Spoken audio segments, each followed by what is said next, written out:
বাংলাদেশে যতদিন ইনসাফ কায়েম হবে না ততদিন পর্যন্ত এই ঢাকা বিশ্ববিদ্যালয় এবং বাংলাদেশের সকল ছাত্র সমাজ তারা ঐক্যবদ্ধ আছে। যদি জীবন দিতে হয় সেই জীবন দেওয়ার জন্য আমরা প্রস্তুত আছি ইনশাআল্লাহ। সাংবাদিক বন্ধুদের শুভেচ্ছা জানাচ্ছি এবং আজকে যারা ডেলিগেটরা এসেছেন সবাইকে শুভেচ্ছা জানাচ্ছি।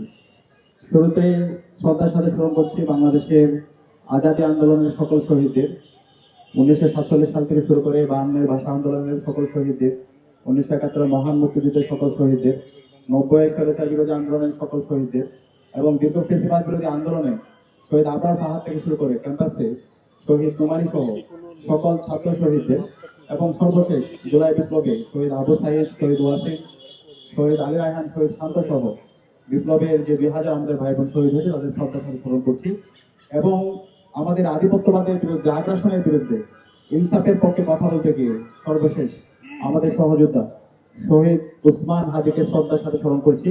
আল্লাহ পাক সুবহানাহু ওয়া তাআলা সকল শহীদদের জান্নাতুল ফেরদৌসের মেহমান হিসেবে কবুল করুন, আল্লাহুম্মা আমিন। বাংলাদেশের গত 54 বছরে যদি আমরা ইতিহাস দেখি, এই 54 বছরে আমাদের যে স্বপ্ন ছিল একটা বাংলাদেশ একটা পূর্ণাঙ্গ রাষ্ট্র হিসেবে বিনির্মাণ করা, বাংলাদেশের যে চ্যালেঞ্জগুলো ছিল, মহান মুক্তিযুদ্ধের মাধ্যমে আমরা একটা ভূখণ্ড পেয়েছি, কিন্তু যে আমাদের মুক্তির আকাঙ্ক্ষা ছিল সেই মুক্তি আমাদের গত 54 বছরে আসেনি।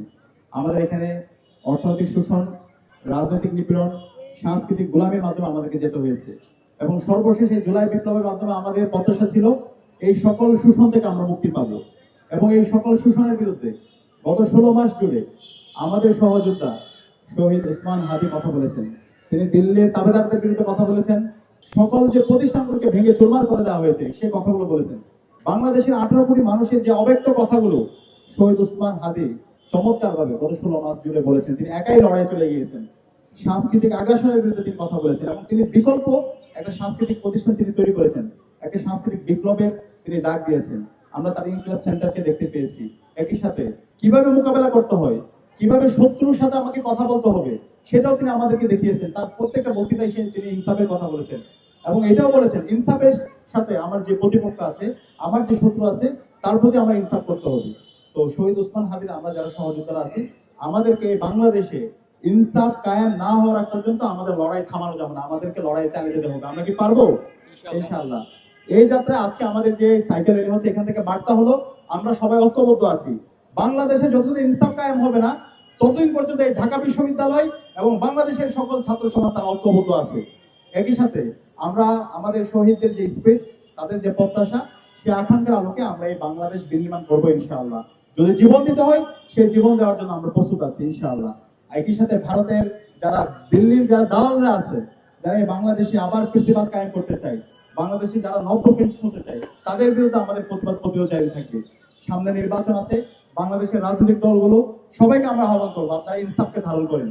আপনারা আপনাদের যে ম্যানিফেস্টো আছে সেখানে তারুণ্যকে নিয়ে আপনাদের ভাবনার কথা পরিষ্কার করেন, রাষ্ট্র নিয়ে আপনাদের চিন্তাগুলো আপনারা আমাদের কাছে পরিষ্কার করেন, শিক্ষা ব্যবস্থা নিয়ে আপনাদের যে স্বপ্ন, আপনাদের যে চিন্তা সেটা ক্লিয়ার করেন, স্বাস্থ্য নিয়ে আপনাদের ভাবনা, দেশের পররাষ্ট্রনীতি নিয়ে আপনাদের ভাবনা সেটা ক্লিয়ার করতে হবে। সেটা বিএনপি, জামাত, এনসিপি, যত ছাত্র সংগঠন আছে, রাজনৈতিক দল আছে, সবাইকে সেটা ক্লিয়ার করতে হবে।